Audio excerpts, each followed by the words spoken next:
राम राम साथियों, मैं सुखदीप सेलपाड़ आपके अपने यूट्यूब चैनल एसके जी के ट्रिक्स पर आपका स्वागत करता हूं। दोस्तों, हरियाणा जी के हम जिला वाइज कर रहे हैं दोस्तों। तो उसी कड़ी को आगे बढ़ाते हुए आज का जो हमारा जिला होगा वो होगा दोस्तों कुरुक्षेत्र। दोस्तों, अगर वीडियो आपको पसंद आए तो ज़्यादा से ज़्यादा शेयर कर दीजिए और हमारे चैनल को आप सब्सक्राइब ज़रूर कर दीजिए। दोस्तों, अगर आपको इन जिलों के पीडीएफ चाहिए तो आप हमारे टेलीग्राम ग्रुप से ले लीजिए, जिसका जो लिंक है वो डिस्क्रिप्शन में दिया हुआ है। चलिए दोस्तों, शुरुआत करते हैं। सबसे पहले हम बात करते हैं दोस्तों, कुरुक्षेत्र जिला ये कब बना। तो जो कुरुक्षेत्र है ये जिला बना 23 जनवरी 1973 और ये हरियाणा का 10वां जिला रहा दोस्तों। कौन सा जिला रहा? हरियाणा का 10वां जिला रहा दोस्तों ये। उसके बाद है कि भाई ये किससे अलग किया गया, तो ये करनाल जिले से अलग करके बनाया गया था दोस्तों। उसके बाद देखिए हम बात करते हैं कौन कौन से जिले इसके साथ सीमा बनाते हैं। देखिए, एक तो हो गया अम्बाला, यमुनानगर, करनाल और कैथल, और ये हमारा बीच में क्या है, कुरुक्षेत्र है दोस्तों। उसके बाद अगर हम बात करें दोस्तों की स्थिति, तो स्थिति की अगर हम बात करें तो हरियाणा के उत्तर पूर्व में कुरुक्षेत्र जिला है दोस्तों। उसके बाद हम बात करते हैं दोस्तों क्षेत्रफल। क्षेत्रफल की अगर हम बात करें तो क्षेत्रफल है 1530 वर्ग किलोमीटर। कितना है? 1530 वर्ग किलोमीटर। उसके बाद है जनसंख्या। जनसंख्या है इस जिले की 10 लाख से कम।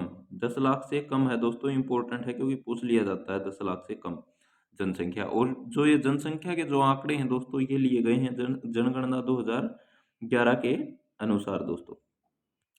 चलिए दोस्तों, आगे बढ़ते हैं। आगे हम करते हैं कि राजनीति से संबंधित जो हमारा कुरुक्षेत्र जिला है उसमें विधानसभा की कितनी सीटें हैं।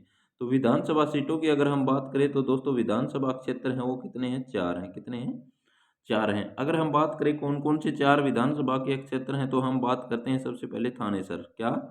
थानेसर। उसके बाद है दोस्तों पेहवा। उसके बाद है शाहबाद। और क्या है? लाडवा।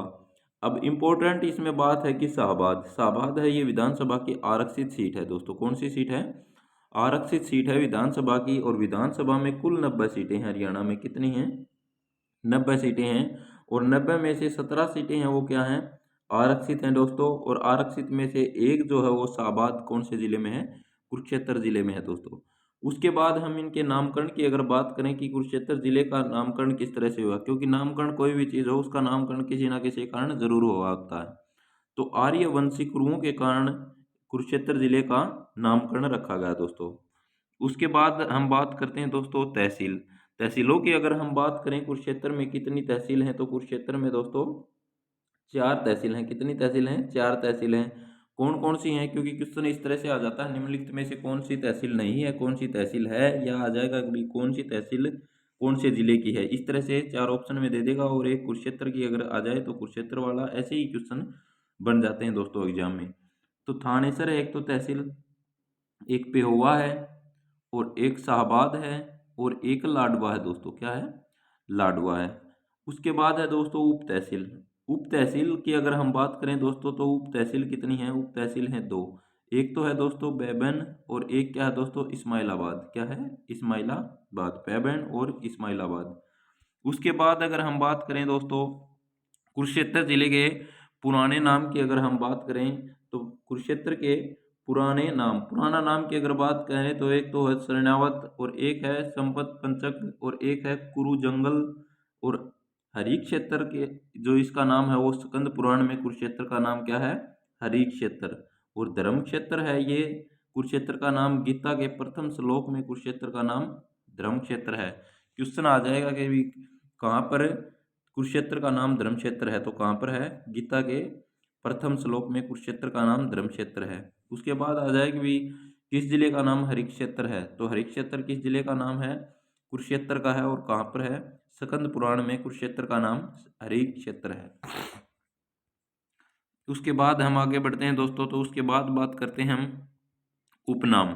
अगर उपनाम की अगर हम बात करें कुरुक्षेत्र जिले के उपनामों की अगर हम बात करें दोस्तों, तो सबसे पहले हम बात करते हैं कि ब्रह्मा की यज्ञ भूमि। उसके बाद है दोस्तों 360 तीर्थों का संगम। 360 तीर्थों का संगम कहाँ पर है दोस्तों? कुरुक्षेत्र। वैदिक सभ्यता का पालना किसे कहा जाता है दोस्तों? कुरुक्षेत्र जिले को। धर्मनगरी किसे कहा जाता है दोस्तों? धर्मनगरी कुरुक्षेत्र को दोस्तों। और धर्मार्थ न्यासों का शहर आ जाए तो भिवानी है दोस्तों, लेकिन धर्मनगरी कौन सा है? कुरुक्षेत्र। उसके बाद है दोस्तों city of parks, Harshvardhan park, Tapovan park, Purushottam park, ये कहाँ पर है दोस्तों? तो ये है दोस्तों कुरुक्षेत्र में। उसके बाद दोस्तों अगर हम बात करें मंदिरों की, तो मंदिर बहुत महत्वपूर्ण है कुरुक्षेत्र में।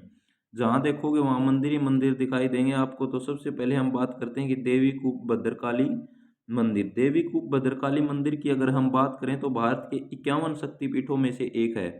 देवी कूप भद्रकाली मंदिर की अगर हम बात करें तो ये क्या है? ये भारत के 51 शक्तिपीठों में से एक है दोस्तों।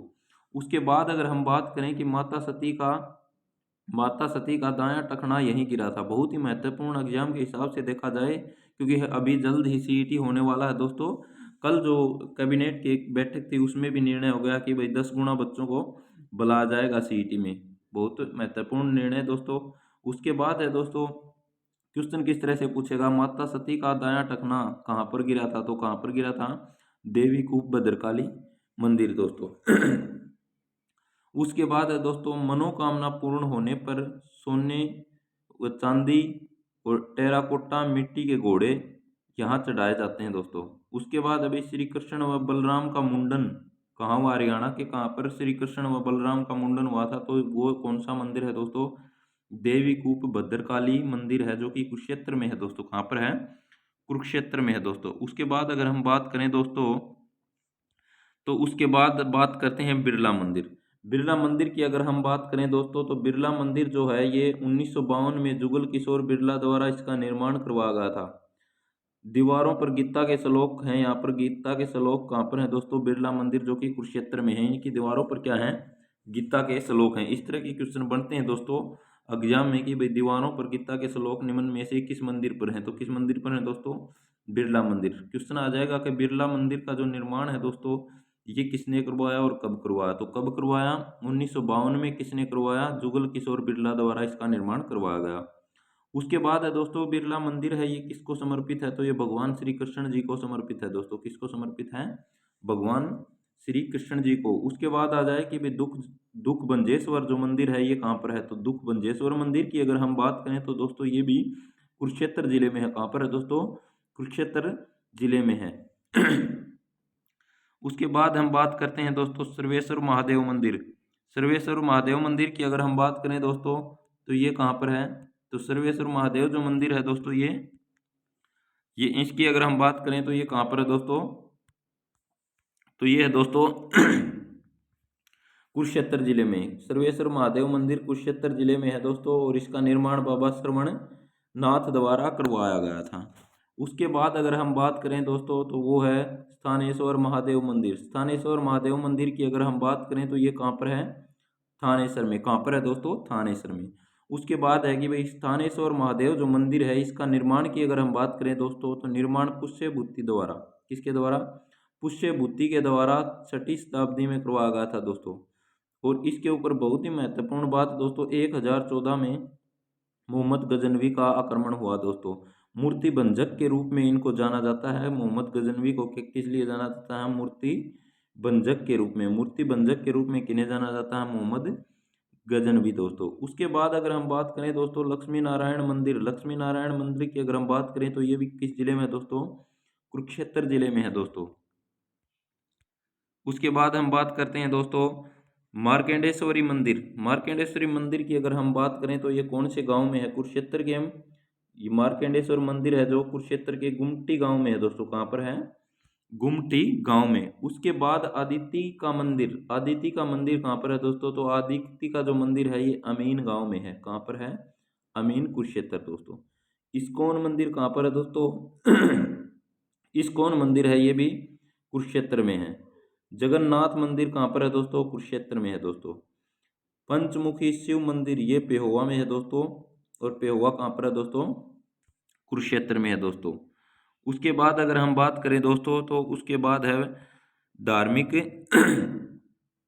संस्थान। जो धार्मिक स्थान है उनके बारे में अगर हम बात करें दोस्तों, तो हम बात करते हैं भीमगोडा। भीमगोडा तीर्थ कहाँ पर है दोस्तों? तो भीमगोडा तीर्थ है दोस्तों ये कुरुक्षेत्र में है। उसके बाद है दोस्तों बाण गंगा तीर्थ। बाण गंगा तीर्थ की अगर हम बात करें तो ये भी कुरुक्षेत्र में है दोस्तों, और कुरुक्षेत्र के थानेसर में है दोस्तों।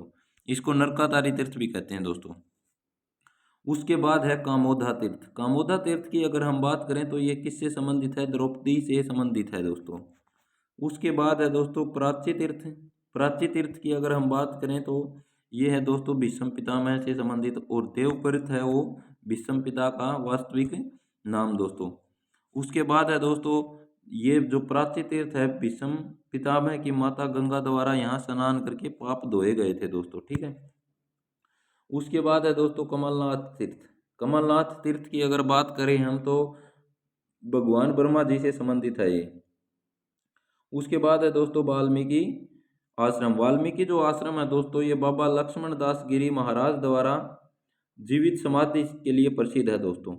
उसके बाद है दोस्तों नाभि कमल तीर्थ। नाभि कमल तीर्थ बहुत महत्वपूर्ण तीर्थ भगवान विष्णु व ब्रह्मा जी से संबंधित है नाभि कमल तीर्थ। उसके बाद है दोस्तों अमीन तीर्थ। अमीन तीर्थ की अगर बात करें तो ये कहाँ पर है दोस्तों? ये अमीन गांव में है दोस्तों। और जो अमीन तीर्थ है ये युद्ध के 13वें दिन, कौन से दिन दोस्तों? युद्ध के 13वें दिन अभिमन्यु को यहाँ पर घेर लिया गया था दोस्तों, ठीक है। चक्रव्यूह में लेकर इनको यहाँ पर मार डाला था दोस्तों। इसी दिन महाभारत के जो नियम है वो किस दिन टूटे थे? 13वें दिन टूट गए थे दोस्तों, क्योंकि यहाँ पर मतलब ये नियम कौन थे? महाभारत का जो युद्ध हुआ था दोस्तों वो नियमों के तहत हो रहा था। उसके बाद है दोस्तों बाबा काली कमली वाले का डेरा। बाबा काली कमली वाले का डेरा है, ये बहुत ही महत्वपूर्ण एग्जाम में काफी बार पूछा जाने वाला क्वेश्चन है। और ये कुरुक्षेत्र में है दोस्तों, कुरुक्षेत्र में है। और इसका जो निर्माण है दोस्तों ये भी काफी बार आ चुका कि बाबा काली कमली वाले डेरे का जो निर्माण है वो किसने करवाया था? तो वो किसने करवाया दोस्तों? वो करवाया विशुद्धानंद द्वारा। उसके बाद अगर हम बात करें दोस्तों तो चंद्रकूप तीर्थ। चंद्रकूप तीर्थ की अगर हम बात करें तो ये कुरुक्षेत्र में है जिला, ठीक है दोस्तों। कुरुक्षेत्र जिले में चंद्रकूप तीर्थ है। इसका जो निर्माण की अगर हम बात करें दोस्तों तो निर्माण युधिष्ठिर द्वारा इसका निर्माण करवाया गया। चंद्रकूप तीर्थ कहाँ पर है दोस्तों? कुरुक्षेत्र में। निर्माण किसने करवाया? युधिष्ठिर ने। उसके बाद अगर हम बात करें दोस्तों तो गौड़िया मठ। गौड़िया मठ की अगर हम बात करें तो बंगाली साधुओं द्वारा यहाँ हरे कृष्णा कीर्तन करते हैं, किया जाता है, ठीक है। जो बंगाली जो साधु हैं उनके द्वारा यहाँ पर कौन सा कीर्तन किया जाता है? हरे कृष्णा कीर्तन। हरे कृष्णा कीर्तन कहाँ पर किया जाता है? बंगाली साधुओं के द्वारा। तो वो कहाँ किया जाता है दोस्तों? गौड़िया मठ। और गौड़िया मठ कहाँ पर है? कुरुक्षेत्र जिले में। उसके बाद अगर हम बात करें दोस्तों तो बहुत ही महत्वपूर्ण एक और स्थल वो है ज्योतिषर स्थल। ज्योतिषर स्थल की अगर हम बात करें, ज्योतिषर तीर्थ तो ये थानेसर में है दोस्तों। कहाँ पर है दोस्तों?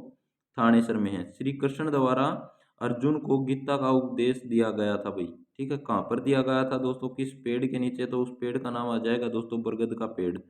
और बरगद के जो पेड़ के नीचे है दोस्तों ये पक्का चबूतरा है। इसका निर्माण जो करवाया था दोस्तों ये करवाया था राजा दरभंगा द्वारा, राजा दरभंगा द्वारा। और यहीं पर क्या है दोस्तों? यहाँ पर ज्योतिषर सरोवर भी है, ठीक है। इसकी लंबाई इतनी है दोस्तों 1000 फीट, और चौड़ाई कितनी है दोस्तों? इसकी 500 फीट। उसके बाद अगर हम बात करें दोस्तों तो उसके बाद है ब्रह्म सरोवर। ब्रह्म सरोवर की अगर हम बात करें दोस्तों तो बहुत ही महत्वपूर्ण ब्रह्म सरोवर भगवान ब्रह्मा से संबंधित है दोस्तों। ब्रह्मा भगवान ब्रह्मा से संबंधित है दोस्तों। और सरोवर का वर्णन जो है दोस्तों ये महाभारत में है दोस्तों। महाभारत में आईने अकबरी में किताब उल हिंद में इसका वर्णन है दोस्तों। महाभारत में भी इसका वर्णन है, और आईने अकबरी में भी इसका वर्णन है, किताब उल हिंद में भी इसका वर्णन है दोस्तों। आईने अकबरी में इसको लघु समुद्र भी कहा गया है दोस्तों। उसके बाद है दोस्तों ये है एशिया का सबसे बड़ा है दोस्तों, एशिया का सबसे बड़ा है दोस्तों। उसके बाद है दोस्तों सर्वप्रथम खुदाई इसकी इसकी सर्वप्रथम खुदाई है जो ये आर्यवंशी गुरुओं द्वारा इसकी सर्वप्रथम खुदाई करवाई गई दोस्तों। दोबारा खुदाई की अगर हम बात करें तो 1850 ईस्वी में थानासर के जिलाधीश लस्किन द्वारा इसकी खुदाई दोबारा से करवाई गई दोस्तों। इसका जो वर्तमान जो स्वरूप है वो किसने दिया था दोस्तों? वो दिया था दोस्तों गुलजारी लाल नंदा ने दोस्तों, ठीक है। और दोस्तों इसमें जो पानी है वो कहाँ से आता है दोस्तों? तो वो आता है दोस्तों नरवाणा नहर से पानी आता है दोस्तों। यहाँ से बहुत ही महत्वपूर्ण प्रश्न बन रहे हैं दोस्तों। सबसे पहला प्रश्न यही बनता है कि ब्रह्म सरोवर हरियाणा के किस जिले में है? तो आप कहाँ पर टिक करोगे? कुरुक्षेत्र में दोस्तों। उसके बाद आ जाएगा दोस्तों ब्रह्म सरोवर जो कि कुरुक्षेत्र में है, यह निम्न में से किससे संबंधित है? तो भगवान ब्रह्मा जी से संबंधित है। उसके बाद आ जाएगा दोस्तों कि निम्न में से ब्रह्म सरोवर का वर्णन किस में है, तो किस में है दोस्तों, महाभारत में है, आईने अकबरी में है और किताब उल हिंद में है। उसके बाद क्वेश्चन बनेगा दोस्तों, आईने अकबरी में ब्रह्म सरोवर का निम्न में से क्या नाम है, तो क्या नाम है दोस्तों, लघु समंदर। उसके बाद आ जाएगा दोस्तों सर्वप्रथम खुदाई किसके द्वारा की गई थी, तो आर्यवंशी कुरुओं द्वारा इसकी सर्वप्रथम खुदाई करवाई गई। उसके बाद क्वेश्चन आ जाएगा अभी एशिया का सबसे बड़ा सरोवर जो कि हरियाणा में स्थित है, तो किस जिले में है और क्या नाम है, तो ब्रह्म सरोवर है, कुरुक्षेत्र में है। उसके बाद क्वेश्चन बनेगा दोस्तों, ब्रह्म सरोवर की खुदाई दोबारा किसने करवाई थी, तो थानेसर के जिलाधीश तस्कीन द्वारा, और कब, 1850 में। उसके बाद अगर क्वेश्चन आ गया दोस्तों कि वर्तमान स्वरूप जो ब्रह्म सरोवर का है वो किसने दिया, तो वो दिया दोस्तों गुलजारी लाल नंदा ने। उसके बाद एक प्रश्न ये भी बनेगा दोस्तों कि ब्रह्म सरोवर है, इसमें पानी कहाँ से आता है, तो पानी कहाँ से आता है दोस्तों, पानी आता है दोस्तों नरवाना नहर से। तो दोस्तों उम्मीद करता हूँ कि ये ब्रह्म सरोवर है, इसके प्रश्न आपको बिल्कुल क्लियर कट हो गए होंगे और आप एग्जाम में बिल्कुल सही क्वेश्चन के आंसर दोगे। उसके बाद हम दोस्तों आगे बढ़ते हैं। उसके बाद आगे बढ़कर हम बात करते हैं पर्यटन स्थल। पर्यटन स्थलों की अगर हम बात करें कुरुक्षेत्र में पर्यटन स्थलों की, तो सबसे पहले हम बात करते हैं दोस्तों नीलकंठी धाम। क्या है, नीलकंठी धाम। उसके बाद है दोस्तों पैराकीट पर्यटन स्थल, ये पीपली में है दोस्तों, कहाँ पर है, पीपली में। पीपली कहाँ पर है दोस्तों, कुरुक्षेत्र। उसके बाद है दोस्तों अंजन पर्यटन स्थल, ये पेहोवा में है दोस्तों। अंजन पर्यटन स्थल की अगर हम बात करें तो ये कहाँ पर है, पेहोवा में। उसके बाद बहुत महत्वपूर्ण प्रश्न, बार बार एग्जाम में गलत होने वाला प्रश्न, कल्पना चावला तारामंडल। कल्पना चावला का नाम आते ही सब बच्चे कहाँ टिक कर देते हैं, करनाल में टिक कर देते हैं, लेकिन कल्पना चावला तारामंडल कहाँ पर है दोस्तों, तो कल्पना चावला तारामंडल जो है ये थानेसर में है। और ये दोस्तों 2007 में राष्ट्र को समर्पित था दोस्तों, हुआ था दोस्तों। उसके बाद है दोस्तों पैनोरमा पर्यटन स्थल, ये कहाँ पर है, ये भी कुरुक्षेत्र में है। उसके बाद है नाभा हाउस, ये कुरुक्षेत्र में है दोस्तों। श्री कृष्ण संग्रहालय कहाँ पर स्थित है, तो ये कुरुक्षेत्र जिले में स्थित है दोस्तों। उसके बाद क्वेश्चन आ जाता है कि धरोहर संग्रहालय कहाँ पर स्थित है, तो ये किस जिले में स्थित है, धरोहर संग्रहालय। धरोहर संग्रहालय की अगर हम बात करें तो दोस्तों ये भी कुरुक्षेत्र जिले में है दोस्तों। उसके बाद है दोस्तों गुलजारी लाल नंदा संग्रहालय। गुलजारी लाल नंदा संग्रहालय की अगर हम बात करें तो दोस्तों ये कुरुक्षेत्र जिले में है। कहाँ पर है, कुरुक्षेत्र जिले में है। और कुरुक्षेत्र का वास्तुकार गुलजारी लाल नंदा जी को कहा जाता है। गुलजारी लाल नंदा जी को कुरुक्षेत्र का वास्तुकार के रूप में जाना जाता है। कुरुक्षेत्र जो विकास बोर्ड है, इसकी जो स्थापना है दोस्तों ये 1968 में हुई थी। कब हुई थी, 1968 में। उसके बाद इसका अगर बात करें कि इसका अध्यक्ष कौन होता है, कुरुक्षेत्र विकास बोर्ड है, इसका अध्यक्ष जो होता है दोस्तों वो राज्यपाल होता है, हरियाणा का राज्यपाल होता है दोस्तों। उसके बाद है दोस्तों पीपली चिड़ियाघर। पीपली चिड़ियाघर NH 44 पर है दोस्तों। कहाँ पर है, NH 44 पर। अगर इसकी स्थापना की अगर हम बात करें तो 1985-86 में इसकी स्थापना हुई थी दोस्तों। उसके बाद है दोस्तों एक 1857 क्रांति मेमोरियल संग्रहालय भी कुरुक्षेत्र में है। विश्वामित्र का जो टीला है वो भी कहाँ पर है दोस्तों, कुरुक्षेत्र में है दोस्तों। कहाँ पर है, कुरुक्षेत्र में है दोस्तों। उसके बाद अगर हम बात करें दोस्तों राजा कर्ण व हर्षवर्धन। राजा कर्ण व हर्षवर्धन का टीले की अगर हम बात करें तो ये भी कहाँ पर है दोस्तों, कुरुक्षेत्र में है दोस्तों। उसके बाद हस्तलिखित जो संग्रहालय है, हस्तलिखित अगर संग्रहालय की अगर हम बात करें दोस्तों तो ये स्थाणुदत्त शर्मा द्वारा लिखित है। कहाँ पर है दोस्तों, ये है दोस्तों कुरुक्षेत्र में। उसके बाद है दोस्तों जल बेहरा बैराज। जल बेहरा बैराज है जो ये कहाँ पर है दोस्तों, ये कुरुक्षेत्र में है, मारकंडा नदी पर दोस्तों।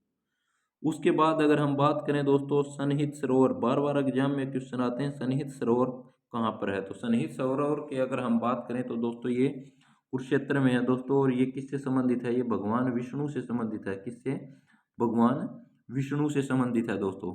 इसमें स्नान से दुखी वो भटकती आत्माओं को शांति मिलती है दोस्तों, ठीक है। लेकिन दोस्तों अगर आप बेरोजगारी से आपकी आत्मा भटक रही है, आप दुखी हैं, तो आपको पढ़ना पड़ेगा दोस्तों, ठीक है, पढ़ना पड़ेगा दोस्तों। और पढ़ के ही आप, क्योंकि आप तो भटकती आत्मा नहीं हो दोस्तों, तो आपको ये याद करना पड़ेगा सन्निहित सरोवर कहाँ पर है दोस्तों, ये है दोस्तों कुरुक्षेत्र में है। और इसमें स्नान से दुखी व भटकती जो आत्माएं हैं उनको क्या मिलता है दोस्तों, शांति मिलती है। और इसको 7 नदियों का संगम भी कहा जाता है। 7 नदियों के संगम की अगर हम बात करें दोस्तों तो किसे कहा जाता है, सन्निहित सरोवर को। और दोस्तों ये भगवान विष्णु का स्थायी निवास है दोस्तों। क्या है? भगवान विष्णु का स्थायी निवास। उसके बाद अगर हम बात करें दोस्तों शेख चिल्ली का मकबरा। शेख चिल्ली के मकबरे की अगर हम बात करें दोस्तों, तो शेख चिल्ली का जो मकबरा है ये थानेसर में है। कहाँ पर है दोस्तों? थानेसर में। इसके जो वास्तविक नाम है दोस्तों शेख चिल्ली का, वो है अब्दुल करीम या अब्दुल रज्जाक दोस्तों। दारा सिको वह शाहजहाँ के गुरु थे दोस्तों। मकबरे का निर्माण दारा सिको व शाहजहाँ ने करवाया दोस्तों।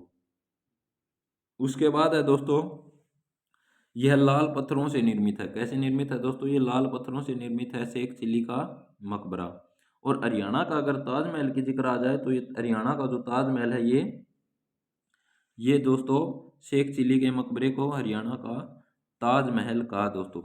उसके बाद है दोस्तों डेविस राय के अनुसार ताजमहल के बाद भारत का दूसरा सबसे सुंदर जो मकबरा है वो शेख चिल्ली का मकबरा। किसने कही ये बात?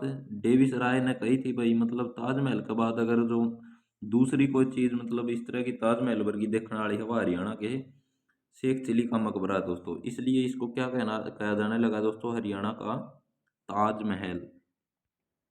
उसके बाद अगर हम बात करें दोस्तों शिक्षण संस्थान। शिक्षण संस्थानों में अगर हम बात करें तो बहुत ही महत्वपूर्ण यूनिवर्सिटी एक है कुरुक्षेत्र यूनिवर्सिटी KUK। ठीक है दोस्तों, प्रदेश की प्रथम स्टेट यूनिवर्सिटी। और इसकी जो स्थापना है दोस्तों, इसकी स्थापना UGC एक्ट 1956 में हुई थी। कब हुई थी? 1956 में दोस्तों, 1956 में। और किसके द्वारा करवाई गई थी? राजेंद्र प्रसाद द्वारा। भारत के राष्ट्रपति श्री राजेंद्र प्रसाद द्वारा इसका जो उद्घाटन करवाया गया था। और दोस्तों संस्कृत विभाग से इसकी शुरुआत हुई थी दोस्तों। तो उद्घाटन की अगर हम बात करें दोस्तों, तत्कालीन उस समय के राष्ट्रपति राजेंद्र प्रसाद द्वारा इसका उद्घाटन हुआ दोस्तों। संस्कृत विभाग से इसकी शुरुआत हुई थी दोस्तों। चलिए दोस्तों आगे बढ़ते हैं। आगे हम बात करते हैं कि कुरुक्षेत्र गुरुकुल। कुरुक्षेत्र गुरुकुल की अगर हम बात करें दोस्तों, तो कुरुक्षेत्र गुरुकुल है 1912 में इसकी जो स्थापना हुई थी दोस्तों। उसके बाद है दोस्तों 1912, अगर ऑप्शन में न मिले आपको तो 1911 टिक कर देना दोस्तों। इसकी जो स्थापना है दोस्तों ये स्वामी श्रद्धानंद जी द्वारा की गई थी। किसके द्वारा की गई थी? स्वामी श्रद्धानंद जी द्वारा। कुरुक्षेत्र के संरक्षण है जो आचार्य देवव्रत दोस्तों। सॉरी, गुरुकुल के जो संरक्षक हैं ये कौन है? ये हैं आचार्य देवव्रत दोस्तों। उसके बाद हम बात करते हैं दोस्तों NIT national institute of technology. ये कहाँ पर है दोस्तों? तो ये हरियाणा में एकमात्र है दोस्तों NIT। और ये दोस्तों कहाँ पर है? कुरुक्षेत्र में है दोस्तों। कहाँ पर है? कुरुक्षेत्र। उसके बाद हम बात करते हैं दोस्तों जवाहर नवोदय विद्यालय। जवाहर नवोदय की अगर हम बात करें दोस्तों, तो ये निवारसी गांव में है। कहाँ पर है? निवारसी गांव में है। और निवारसी गांव है जो ये कहाँ पर है दोस्तों? कुरुक्षेत्र में है। उसके बाद है दोस्तों हरियाणा सिंचाई प्रबंधन एवं अनुसंधान संस्थान। तो हरियाणा सिंचाई एवं प्रबंधन जो संस्थान है ये कहाँ पर है? कुरुक्षेत्र में है दोस्तों। उसके बाद हम आगे बढ़ते हैं दोस्तों। उसके बाद है दोस्तों उपोष्ण कटिबंधीय फल एवं आम उत्कृष्टता केंद्र। ये कहाँ पर है दोस्तों? तो ये लाडवा में है। लाडवा कहाँ पर है दोस्तों? कुरुक्षेत्र वाला लाडवा। उसके बाद है दोस्तों मधुमक्खी पालन केंद्र शहद मंडी। ये कहाँ पर है? तो ये रामनगर और शाहबाद में है दोस्तों। उसके बाद है दोस्तों कलोन सफेदासन संवर्धन केंद्र। तो ये शोंठी में है दोस्तों, शोंठी कला में। आकाशवाणी केंद्र जो कि हरियाणा का दूसरा आकाशवाणी केंद्र, इसकी स्थापना हुई 24 जून 1991 में। ठीक है, कुरुक्षेत्र आकाशवाणी केंद्र की जो स्थापना हुई थी ये कब हुई थी? 24 जून 1991 में दोस्तों। उसके बाद अगर हम बात करें दोस्तों, तो पर्यावरण न्यायालय। पर्यावरण न्यायालय भी है दोस्तों। कहाँ पर? कुरुक्षेत्र में है दोस्तों पर्यावरण न्यायालय। उसके बाद हम बात करते हैं दोस्तों व्यक्तित्व के बारे में। बहुत महत्वपूर्ण व्यक्तित्व कुरुक्षेत्र से दोस्तों। तो सबसे पहले अगर हम बात करें दोस्तों, तो यहाँ बात करते हैं हम रितु रानी। रितु रानी है ये शाहबाद से संबंधित है दोस्तों। और पूर्व भारतीय महिला हॉकी टीम की कप्तान रही हैं दोस्तों ये। ठीक है। उसके बाद हम बात करते हैं दोस्तों सुमन रानी। सुमन रानी किससे संबंधित है दोस्तों? हॉकी के खेल से संबंधित है और कुरुक्षेत्र से संबंध है दोस्तों इनका। उसके बाद है दोस्तों रणजीत दयाल। दयाल की अगर हम बात करें दोस्तों, तो ये पांडिचेरी व अंडमान निकोबार के उपराज्यपाल हैं दोस्तों। इनका संबंध कहाँ से है दोस्तों? तो कुरुक्षेत्र से दोस्तों। उसके बाद है दोस्तों सुधा मल्होत्रा। सुधा मल्होत्रा ये एक सिंगर है दोस्तों, और किस जिले से संबंधित हैं? कुरुक्षेत्र से हैं दोस्तों। उसके बाद है दोस्तों संदीप सिंह। संदीप सिंह पूर्व हॉकी खिलाड़ी दोस्तों, क्या है? पूर्व हॉकी खिलाड़ी हैं दोस्तों, और इनके ऊपर एक फिल्म बनी थी, कौन सी दोस्तों? इनके ऊपर जो फिल्म बनी थी उसका नाम है दोस्तों सुरमा। क्या है? सुरमा। उसके बाद है दोस्तों रानी रामपाल। रानी रामपाल की अगर हम बात करें दोस्तों, तो ये पूर्व भारतीय महिला हॉकी टीम की कप्तान रानी रामपाल क्या है? पूर्व भारतीय महिला हॉकी टीम की कप्तान रह चुकी हैं दोस्तों ये। और 2020 में मेजर ध्यानचंद खेल रत्न इनको मिला था दोस्तों। उसके बाद है दोस्तों जो शाहबाद है, शाहबाद को हॉकी का गढ़ कहा जाता है दोस्तों। शाहबाद को क्या कहा जाता है? हॉकी का गढ़ कहा जाता है दोस्तों। तो दोस्तों ये हमारा कुरुक्षेत्र जिला था दोस्तों। उम्मीद करता हूँ आपको पसंद आया होगा दोस्तों। अगर पसंद आए तो दोस्तों ज़्यादा से ज़्यादा शेयर कर देना, और हमारे चैनल को सब्सक्राइब ज़रूर कर देना दोस्तों। और आपको पीडीएफ चाहिए तो मैंने पहले भी बता दिया है, इसकी जो पीडीएफ है ये इस वीडियो के जो डिस्क्रिप्शन में लिंक दे रखा है, वहाँ से आप इसकी पीडीएफ ले सकते हैं दोस्तों। धन्यवाद दोस्तों।